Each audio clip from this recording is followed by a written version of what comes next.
السلام عليكم ورحمة الله وبركاته. معكم الدكتور رمضان خيري، فيديو جديد وقناة معلومة من الصيدلية. معلومة النهاردة معلومة كويسة، ناس كتير سألتنا عنها. ايه افضل كريم لتفتيح البشرة والاماكن الحساسة، يكون مفعول سريع ويكون امن ويكون نتائجه ممتازة ومضمونة؟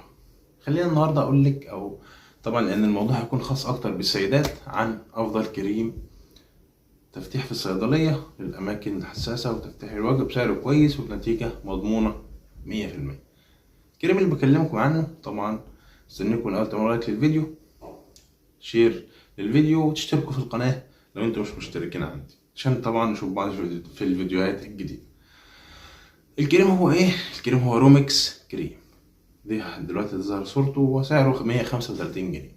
الكريم ده يا جماعة ليه مميزات كتيرة جدا، لأن تركيبته ممتازة، بتحل كل مشاكل البشرة تقريبا: النمش، الكلف، التصبغات، البقع، الاسمرار، حرو الشمس، طبعا تفتيح الأماكن الحساسة.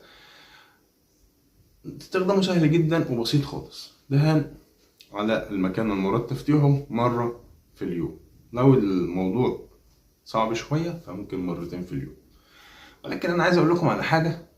طبعا هو المفعول هيبان بعد 15 يوم، يبدأ يبان المفعول. طبعا شهر ونص تكون الدنيا بقت زي الفل، خصوصا الأماكن اللي صعبة أو غروبتي بقى معاها بأي كريمات تانية. طيب إيه اللي أنا عايز أقوله؟ حاجة كده لازم تاخدوا بالكم منها. لازم نستخدم كريم ترطيب بعد استخدامنا للكريم الرومكس بساعة. بنسونول، موندو، ناتاريا، كريم ب10 جنيه، كريم ب150 جنيه، كريم ب200 جنيه، اي كريم ترطيب موجود كويس استخدمي بعدها بساعة، مفيش اي مشكلة. هنغسل وشنا بعدها بساعة، تتني الكريم الترطيب وتسيبيه تنامي بيه او كده. لكن ما تتنيش وتطلعيه في الشمس، دي برضه حاجة ناس كتير بتغلط الغلطة دي.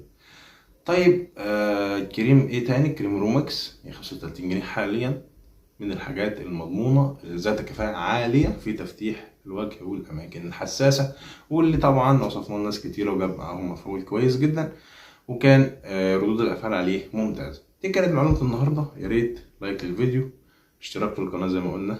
أي سؤال بقى عن أي شيء طبعا هسيبه تحت في التعليقات، وهيكون رد عليه سريع إن شاء الله. أشوفكم في حلقة جديدة وفيديو جديد إن شاء الله. السلام عليكم ورحمة الله وبركاته.